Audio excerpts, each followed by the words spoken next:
பகுதியில் சீல் வைக்கப்பட்ட போலி உரம் குடோனில் சீல் அகற்றப்பட்டு வேளாண் அதிகாரிகள் சோதனை மேற்கொண்டனர். சேலம் மாவட்டம் தலைவாசல் பகுதியில் கடந்த 20ஆம் தேதி ஆட்டோவில் வைத்து உரம் விற்பனை செய்யப்பட்டு வந்தன.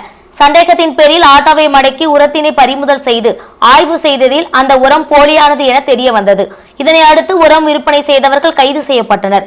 அவர்களிடம் நடத்தப்பட்ட விசாரணையில் தஞ்சை மாவட்டம் வடக்கு வாசல் பகுதியில் உள்ள ஆனந்தராஜ் என்பவரது உரம் குடோனில் இருந்து எடுத்து வரப்பட்டு விற்பனை செய்தது தெரிய வந்தது. இதனை அடுத்து வேளாண் உதவி இயக்குநர் தர கட்டுப்பாடு செல்வராஜ் தலைமையிலான வேளாண் அதிகாரிகள் போலி உரம் தயாரித்து விற்பனைக்காக பதுக்கி வைக்கப்பட்டிருந்த குடோனை சீல் வைத்தனர். காவல்துறையினர் முன்னிலையில் சீல் அகற்றப்பட்டு குடோனுக்குள் ஆய்வு செய்ததில் சிமெண்ட் சாக்கில் பேக் செய்து விற்பனைக்காக வைத்திருந்த 15 டன் போலி உரம் மூட்டைகளை வேளாண் அதிகாரிகள் பறிமுதல் செய்தனர்.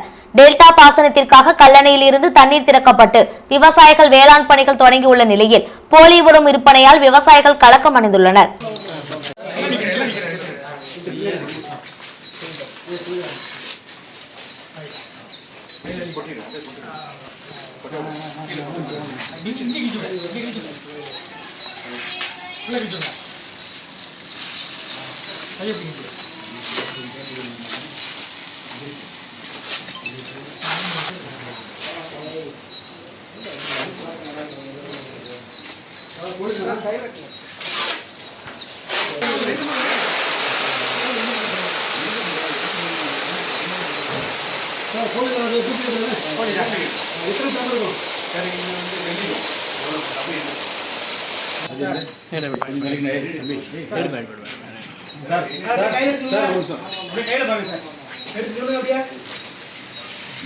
தலைவாசல்ல பிடிப்பட்ட உரம் இப்ப நம்ம 20ஆம் தேதி ட்ராக் பண்ணி 21ஆம் தேதி FIR பெட்டிஷன் கொடுத்துட்டு அந்த